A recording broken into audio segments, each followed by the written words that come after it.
வணக்கம். செங்கோட்டையன் தாவேக்கா சைடு போகிறதுக்கு முன்னாடி பார்த்தீங்கன்னா, ஆதவ அர்ஜுனா வந்து செங்கோட்டையன்ட்ட தொடர்ந்து பேசியிருக்கிறாரு. ஆனா வந்து செங்கோட்டையன் புடி கொடுக்காம தான் இருந்திருக்கிறாரு. அப்புறமா பார்த்தீங்கன்னா, அவர் வந்து ஒரு 5 நிபந்தனைகள வச்சிருக்கிறாரு. எனக்கு வந்து கொங்கு பெல்ட்ல வந்து தன்னோட செல்வாக்க நிரூபிக்க வேண்டிய ஒரு கட்டாயம் இருக்கு. அதனால நான் விஜயோட பேச்சுவார்த்தை நடத்தணும். பேச்சுவார்த்தை நடத்தி 5 நிபந்தனைகளுக்கு ஓகே அப்படின்னா, நான் வந்து தாவேக்கா சைடு சேர்றேன் அப்படிங்கிற மாரி சொல்லியிருந்தாரு. ஆதவ அர்ஜுனா விஜய்ட்ட பேசியிருக்க மாட்டாரு. விஜய் வந்து நம்மள்ட்ட பேச மாட்டாரு அப்படின்னு சொல்லி தான் செங்கோட்டையன் வந்து யோசிச்சாரு. ஆனா செங்கோட்டையனோட அனுபவம், அரசியல் இதெல்லாம் வந்து பார்த்தீங்கன்னா, விஜய்க்கு ரொம்ப பிடிக்கும். அதனால விஜய் வந்து செங்கோட்டையன்ட்ட பேசுறதுக்கு ஓகே சொல்ட்டாரு. இதுவரைக்குமே பார்த்தீங்கன்னா, முன்னாள் எம்எல்ஏக்கள், இப்ப இருக்கிற எம்எல்ஏக்கள் இவங்க எல்லாமே நெறைய பேர் வந்து பேச்சுவார்த்தை நடத்துறதுக்கு முயற்சி பண்ணாங்க. அவங்களையெல்லாம் விஜய் வந்து கன்சிடர் பண்ணவே இல்ல. அந்த மாரி சூழ்நிலையில விஜய் செங்கோட்டையனுக்கு மட்டும் ஒரு முக்கியத்துவம் குடுத்து, ஓகே அவர்ட்ட நான் பேச தயாரா இருக்கேன் அப்படின்னு சொல்லிட்டாரு. ஆதவ அர்ஜுனா இது செங்கோட்டையன்ட்ட சொன்னோனே, செங்கோட்டையனும் வந்து தன்னுடைய எம்எல்ஏ பதவிய வந்து ராஜினாமா பண்ணிட்டு நேரா போய் விஜய போய் சந்திச்சாரு. விஜய சந்திக்கும்போது அவர் சொன்ன சில விஷயங்கள் தான். அது நிபந்தனையா கூட எடுத்துக்கலாம். ஒரு கட்சிக்குள்ள ஒருத்தங்க சேர்றாங்க அப்படின்னா, கட்சி தலைவர் தான் வந்து சில கட்டுப்பாடுகள்லாம் விதிப்பாங்க. ஆனா, கட்சிக்குள்ள சேர்றதுக்கு முன்னாடியே செங்கோட்டையன் போய் தாவேகால இருக்கிற தலைவர் விஜய்க்கு வந்து சில முக்கியத்துவமான, சில கட்சிக்கு ஆக்கப்பூர்வமான வேலைகள பார்க்கணும் அப்படிங்கிறதுக்காக சில நிபந்தனைகள், நிபந்தனைன்னு சொல்ல முடியாது, சில கோரிக்கைகள். இந்த கோரிக்கைகள ஏத்துக்கிட்டு எனக்கு வந்து ஓகே சொன்னீங்கன்னா, நான் இந்த கட்சியில சேருவேன் அப்படிங்கிற மாரி ஏற்கனவே சொல்லியிருந்த மாரியே பேசியிருக்கிறாரு. அதுலயும் பார்த்தீங்கன்னா, கொங்கு பெல்ட்ல வந்து கிட்டத்தட்ட ஒரு 60 சட்டமன்ற தொகுதிகள் இருக்கு. இங்க இப்போ வந்து பார்த்தீங்கன்னா, தற்போது பார்த்தீங்கன்னா, அதிமுக, திமுக இந்த 2 கட்சிகள் தான் அங்க ஒரு பலமா இருக்குது. இந்த பலத்த வந்து நம்ம பலகீனமா படுத்தணும்னா, ஒரு கட்சி எழுச்சி பெறணும். எழுச்சி பெறதுக்கு தாவேகானால முடியும். தாவேகாவுக்கு ஆதரவு மக்கள் மத்தியில பெருசா இருக்கு. அந்த எழுச்சிய ஃபுல்லா குடுக்கணும் அப்டின்னம்னா, இந்த 60 சட்டமன்ற தேர்தல்லையும் அதிமுக, திமுக 2யுமே ஒழிக்கணும். இல்ல வந்து அவங்களுக்கு இணையா ஒரு வளர்ச்சிய காட்டணும் அப்டின்னம்னா, கொங்கு பெல்ட் ஃபுல்லா என் கட்டுப்பாட்டுல வரணும். அதுக்கான ஒரு பொறுப்ப நீங்க எனக்கு குடுக்கணும் அப்டின்னு சொல்லி செங்கோட்டையன் கோரிக்கையா விஜய்க்கு வச்சிருக்கிறாரு.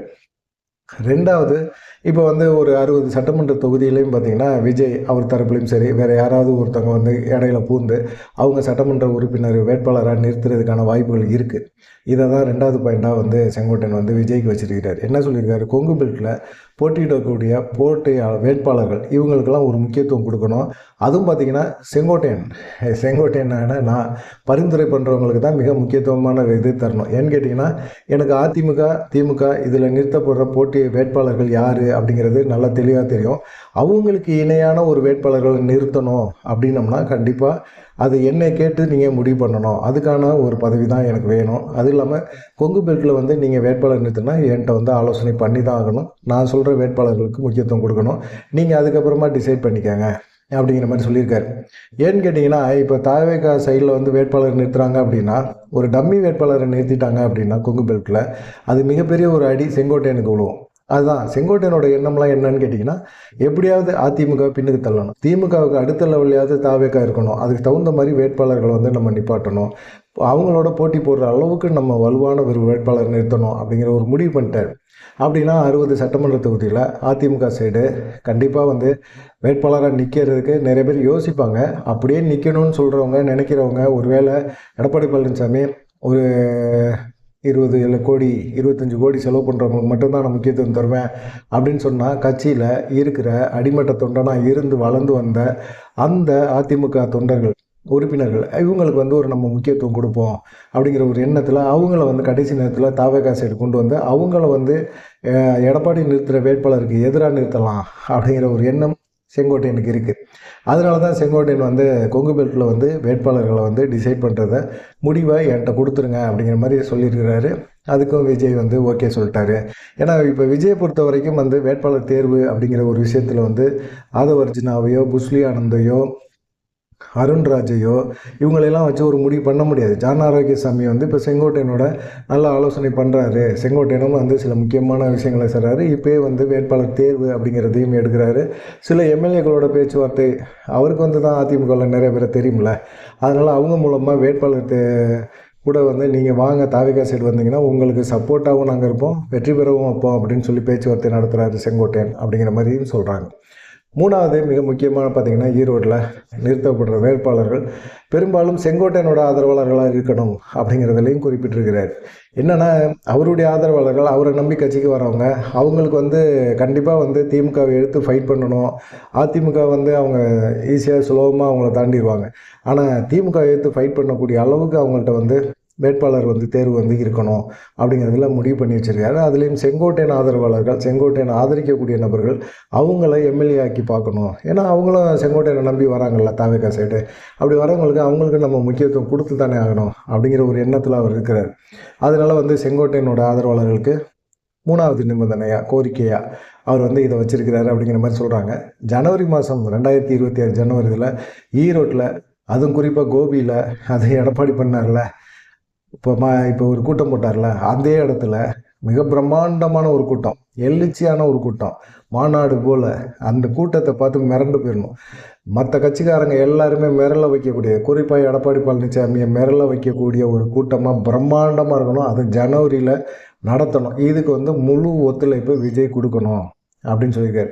விஜய்க்கு என்ன கசக்கவா போகுது? மிக பிரம்மாண்டமான ஏற்பாடு, ஒரு கட்டுப்பாடோடனே ஏற்பாடு. அது இல்லாமல் எப்படியா இருந்தாலும் செங்கோட்டையனுக்கு தெரியும், செங்கோட்டையன் ஆதரவாளர்கள் வந்து அந்த கும்பலை வந்து கட்டுப்படுத்துவாங்க அப்படிங்கிற விஷயம்லாம் புரியும். அதனால் வந்து பார்த்திங்கன்னா, செங்கோட்டையனுக்கு ஓகே சொல்லிட்டாரு. கண்டிப்பாக நம்ம வந்து ஈரோட்டில் மாஸ் காட்டிடுவோம் அப்படின்னு விஜய் சொல்லிட்டாரு அப்படிங்கிற மாதிரி இருக்கு. அதுலேயும் பார்த்திங்கன்னா, குறிப்பாக எடப்பாடி பழனிசாமியை எடப்பாடி தொகுதியிலே தோக்கடிக்கணும் அப்படிங்கிற முடிவு தான் இப்போ செங்கோட்டையனுக்கு இருக்குது. ஏன்னா அவ்வளவு கோபம் எடப்பாடி பழனிசாமி மேலே. எவ்வளோ தூரம் நம்ம கட்சியில் வந்து வளர்த்து விட்டு, அது இல்லாமல் அவர் முதலமைச்சராக தேர்வு பண்ணும்போது கூட எந்த விதமான எதிர்ப்பும் தெரிவிக்காமல், நம்மளும் ஒரே சமுதாயம், சரி நம்மளால ஒரு ஆள் வந்து முதலமைச்சராக வராரு அப்படிங்கும்போது நமக்கு வந்து இது வந்து இடையூறாக இருக்கக்கூடாது, நம்ம இடையூறாக இருக்கக்கூடாது, அப்புறமா நம்ம ஆளுங்க காரி துப்பிட மாட்டாங்களா அப்படிங்கிற ஒரு எண்ணத்தில் அவர் விட்டு கொடுத்தாரு. இதெல்லாம் எடப்பாடி பழனிசாமி ஆதரிக்கிற நபர்கள் எல்லாத்துக்கும் தெரியும். தெரிஞ்சாலும் என்ன பண்ணுறது? ஆனால் சுயலாபத்துக்காக, தன்னுடைய குடும்பத்துக்காக அவர் வந்து இந்த கட்சியவே அழிச்சிட்டாரு, அதிமுகவே அழிச்சிட்டாரு. அவரை இந்த தேர்தலில் 2026 சட்டமன்ற தேர்தலில் அவருக்கு ஒரு பாடம் கற்பிக்கணும். அது தமிழ்நாடு முழுவதும் பாடம் கற்பிக்கிறத விட அவருடைய தொகுதியிலே அவருக்கு பாடம் கற்பிக்கணும், அவரை தோக்கடிக்கணும். அதுக்காக தாவேகா வேட்பாளர் யார்? எடப்பாடிக்கு எதிராக நிற்கக்கூடிய தாவேகா வேட்பாளர் யார்? எடப்பாடி பழனிசாமி சில்லாக அவங்க வந்து சிதறி போயிடணும். அந்த அளவுக்கு வந்து கோபத்தில் வந்து இருக்கிறாரு. அதனால் வந்து ஒரு வேட்பாளர், எடப்பாடி பழனிசாமிக்கு எதிராக நிறுத்தக்கூடிய வேட்பாளர் வலிமையான வேட்பாளராக இருக்கணும் அப்படிங்கிறதுல முடிவில் இருக்கிறார். இந்த மாதிரி நிபந்தனைகளை தான் வந்து அவர் வச்சிருக்கிறாரு. அதுக்கு விஜய் ஓகே சொல்லிட்டாரு அப்படிங்கிற மாதிரி சொல்லி, அதுக்கப்புறம் தான் பார்த்திங்கன்னா குங்குமண்டல அமைப்பாளர் இந்த மாதிரி விஷயங்களெல்லாம் நிறைய கொடுத்துருக்குறாங்க. சரி, இப்போ இவங்க கூடலாம் எல்லாமே ஓகே, கூட்டணி தொடர்பாக பாஜக பார்த்துக்கோம். ஓபிஎஸ் வேறு டெல்லி போயிருக்காரு, டெல்லியில் வந்து இவர் குருமூர்த்தி வேறு போயிருக்கிறாரு. எல்லாமே போய் குருமூர்த்தினால தான் நாசமாக போனார் ஓபிஎஸ். சும்மா சசிகலாவை ஆதரித்து சசிகலா முதலமைச்சர் ஆகிறாருன்னு ஓகே சொல்லிட்டு இவரும் சசிகலா பின்னாடி இருந்திருந்தானா இன்றைக்கி அவர் தான் முதலமைச்சராக இருந்திருப்பார், சசிகலா ஜெயிலுக்கு போன பிறகு. ஆனால் குருமூர்த்தி சொன்னது தான், போய் நீ அம்மா சமாதி முன்னாடி போய் நீ தியானம் பண்ணு அப்படின்னு சொல்லி அவர் சும்மா இருந்தவரை உசுப்பேற்றி விட்டு குருமூர்த்தி பேச்சை கேட்டு நடுத்தருவில் முட்டு சந்தில் முட்டிக்கிட்டு நிற்கிறார். இப்போ என்ன பண்ணுறதுன்னு தெரியல. அதிமுக உரிமை மீட்பு குழுன்னு ஒன்று ஆரம்பித்து இதை வந்து 10ஆம் தேதிக்குள்ளே பொதுக்குழுக்குள்ளே நீங்கள் என்னைய கட்சிக்குள்ளே சேர்க்கலை, என்னோடய ஆதரவாளர்களை சேர்க்கலை அப்படின்னா நான் தனி கட்சி தொடங்குவேன். தனி கட்சி தொடங்கி எடப்பாடி பழனிசாமிக்கு எதிராக அவர்னால் பெருசாக செலவு பண்ணி அவரை வந்து டம்மியாக்க முடியுமா? அது சாத்தியமே இல்லை இது. ஆனால் வந்து அதிமுக உரிமை மீட்பு குழுவை வந்து கலக்கமாக மாற்றுறதுக்கு இப்போ தேர்தல் ஆணையத்தில் போய் அதுக்கான ஆலோசனை, வழக்கறிஞர்களோட ஆலோசனை பண்ண போகிறாரு. இப்படியெல்லாம் பண்ணால் பாஜக மிரண்டுறோம் அப்படின்னு நினைக்கிறாரு. ஓட்டை பிரிக்க முடியுமே தவிர வெற்றி பெற முடியாது. ஆனால் அவர் யாரோட கூட்டணி வைப்பார்? இப்போ பாஜக இவரை சப்போர்ட் பண்ணலை, திரும்பவும் பாஜக நான் என்டிஏ கூட்டணியில் இருக்கேன்னு சொன்னால் இவரை ஆதரிக்கிறவங்களோட ஆதரிக்க மாட்டாங்க. எப்படி ஆதரிப்பாங்க? பாஜக இங்கே ஒன்றுமே பண்ணலையே, பாஜக நம்பி போய் நீங்களும் நடுத்தருவில் நிற்கிறீங்க. இப்போ திரும்பவும் நீங்கள் தனியாக ஒரு கட்சி ஆரம்பிக்கிறீங்க, உங்களை ஆதரிக்கிறோம், உங்களை ஆதரித்த பிறகு நீங்கள் திரும்பவும் பாஜகவை நாங்கள் சப்போர்ட் பண்ணுறோங்கிறதுக்கு பதிலாக நீங்கள் பாஜகவில் சேர்ந்துருக்கலாமே, நாங்கள் தாவேகா சைடு போயிருப்போமே அப்படிங்கிற எண்ணம் ஓபிஎஸ் ஆதரவாளர் மத்தியில் இருக்குது. ஆனாலும் பாஜகவில் வந்து சில முக்கியமான தலைவர்களை ஆடிட்டர் குருமூர்த்தி மூலமாக பேச்சுவார்த்தை நடத்துகிறாரு. அப்போ அவங்க பாஜகவை பொறுத்த வரைக்கும் இன்றைக்கி பலகீனமாக தான் தமிழ்நாடு என்டிஏ கூட்டணி இருக்குது. ஆனால் அவங்க வந்து இப்போ நயினா நாகேந்திரன் கூட இன்றைக்கி செய்தியாளர் சந்திப்பில் சொல்லும்போது பீகாரில் வந்து கிட்டத்தட்ட ஒரு 60 லட்சம் பேர் போலி வாக்காளர்கள் இருந்தாங்க, இறந்து போனவங்கலாம் வாக்காளர்களாக இருந்தாங்க. தமிழ்நாடை பொறுத்த வரைக்கும் இப்போ 75,000 பேர் இருக்கிறாங்க, 75 லட்சம் பேர் இருக்கிறாங்க அப்படிங்கிற மாதிரி ஒரு இதை சொல்றாங்க. இதெல்லாம் கேட்கும்போது எல்லாத்துக்குமே பயங்கர ஷாக்கா இருக்கு. இப்ப தமிழ்நாட்டுல வந்து ஒரு 75 வாக்காளர்களை வந்து எடுக்க போறாங்க அப்படிங்கிறது உறுதியா தெரியுது. குளத்தூர் தொகுதியிலே பாத்தீங்கன்னா, அது முதலமைச்சர் ஸ்டாலின் இருக்கக்கூடிய தொகுதியிலே கிட்டத்தட்ட ஒரு 10,000 பேர் வந்து போலி வாக்காளர் இருக்காங்க. இறந்து போனவங்க 2002ல இருந்து இறந்து போனவங்கள அவங்கள யாரையுமே வந்து இன்னமும் வந்து வேட்பாளராக வச்சு கள்ள ஓட்டு போட்டு திமுக ஜெயிச்சுக்கிட்டு இருக்கு அப்படிங்கிற மாதிரி ஒரு குற்றச்சாட்டை நயினா நாகேந்திரன் இன்னைக்கு கூட சொல்லியிருக்கிறார். சரி, இதெல்லாம் விட்டுருவோம். தேமுதிக என்ன முடிவு எடுக்க போகுது? தேமுதிக இப்போ பாஜகவோட பேச்சுவார்த்தை நடத்தியிருக்கிறாங்க அப்படிங்கிற மாதிரி இருக்குது. திமுகவும் வந்து தேமுதிகவை நம்ம சைடு கொண்டு வந்தால் நல்லது அப்படிங்கிற ஒரு எண்ணம் அவங்களுக்குமே இருக்குது. காரணம் என்னன்னு கேட்டிங்கன்னா, தாவேகா வந்து கட்சி அதிருப்தி ஓட்டுகளை பிரிக்கும். அந்த பிரிக்கிற ஓட்டுகளை வந்து ஒரு சமன்படுத்தக்கூடிய அளவுக்கு வந்து தேமுதிக இருக்கும். விஜயகாந்துக்குன்னு இன்னமும் ஒரு செல்வாக்கு இருக்குது. அதனால வந்து திமுக வந்து ஒரு பேச்சுவார்த்தை பிரேமலதாவோட பேசிக்கிட்டே இருக்கிறாங்க. ஆனால் இவங்க கேட்குற அளவுக்கு தொகுதி கொடுக்க முடியாது. கூட்டணி அங்கே வலுவாக இருக்குது. ஆனால் தேமுதிக அந்த கூட்டணிக்குள்ளே போச்சு அப்படின்னா கண்டிப்பாக அவங்க ஒரு 5-6 எம்எல்ஏக்களை பெற முடியும். இப்போ அதுதான் முக்கியம். தேமுதிகவுக்கு ஒரு 5-6 எம்எல்ஏக்கள் இருக்கணும். அதுக்கப்புறமா வந்து ராஜ்யசபா சீட்டு அது திமுக தரேன்னு சொல்லிட்டாங்க. இப்படி தொடர்ந்து பார்த்திங்கன்னா ஒவ்வொரு விஷயங்களும் நடக்கும்போதும் கண்டிப்பாக தேமுதிக வந்து இந்த தடவை பிரேமலதா எடுக்கக்கூடிய ஒரு முடிவு இருக்குல்ல, அந்த முடிவு மிக முக்கியமான முடிவு அப்படின்னு சொல்லி இருக்கிறாங்க. நம்ம திமுக தரப்புலையும் பிரேமலதா பேசினாங்க. இடைப்பட்ட பகுதியில் பார்த்திங்கன்னா விஜயகாந்தோட உறவினர் அவங்க மூலமாக பிரேமலதாவோட வந்து பாஜக மேலிடம் வந்து பேச்சுவார்த்தை நடத்திருக்கு.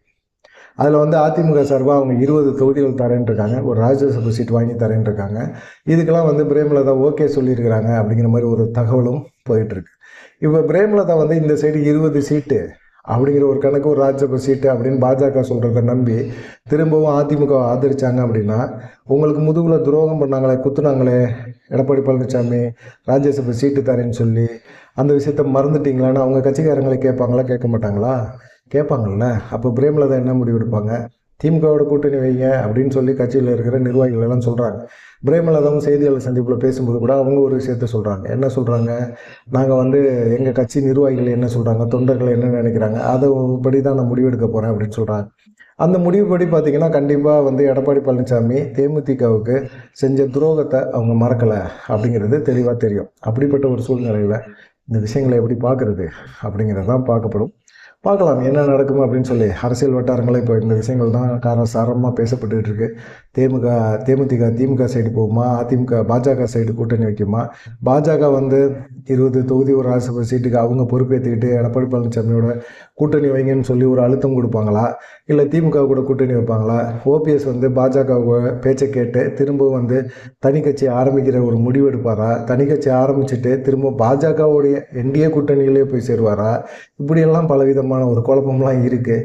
இன்றைக்கி வந்து டிஜிட்டல் யுகம். அதனால் மக்களுக்கு வந்து நீங்கள் போய் பிரச்சாரம் பண்ணி நீங்கள் சொல்லி புரிய வைக்கிறதெல்லாம் தாண்டி மக்களுக்கும் வந்து ஓரளவுக்கு தெளிவு வந்துடும். அதனால் எடுக்கிற முடிவுகள் சரியான முடிவுகளாக இருந்தால் கண்டிப்பாக வந்து மக்கள் ஏற்றுக்குவாங்க. இல்லை அப்படின்னா மக்கள் வந்து எல்லாத்தையும் புறம் தள்ளிடுவாங்க. பார்த்துக்கங்க அப்படிங்கிற மாதிரி சொல்லியிருக்காங்க. குறிப்பாக பார்த்திங்கன்னா செங்கோட்டையன் விஜய்க்கு கொடுத்த கோரிக்கை, அந்த கோரிக்கையை விஜய் நிறைவேற்றி கொடுத்து அதான பதவிகள்லாம் கொடுத்துருக்கிறாரு. அப்படிங்கும்போது விஜய் செங்கோட்டையனை ரொம்ப நம்புகிறாரு. செங்கோட்டையன் மூலமாக 2026 சக்ஸஸ் பண்ண முடியும்னு யோசிக்கிறாரு. செங்கோட்டையன் கூட அதிமுக எம்எல்ஏக்கள் சிலர் பேசிகிட்டு இருக்காங்க அப்படிங்கிற மாதிரியும் பேச்சு பரவலாக பேசப்படுது. பார்க்கலாம் என்ன நடக்குமா அப்படின்னு சொல்லி. நீங்கள் என்ன நினைக்கிறீங்க அப்படிங்கிறத மறக்காமல் கமெண்ட் பண்ணுங்கள். நன்றி, வணக்கம்.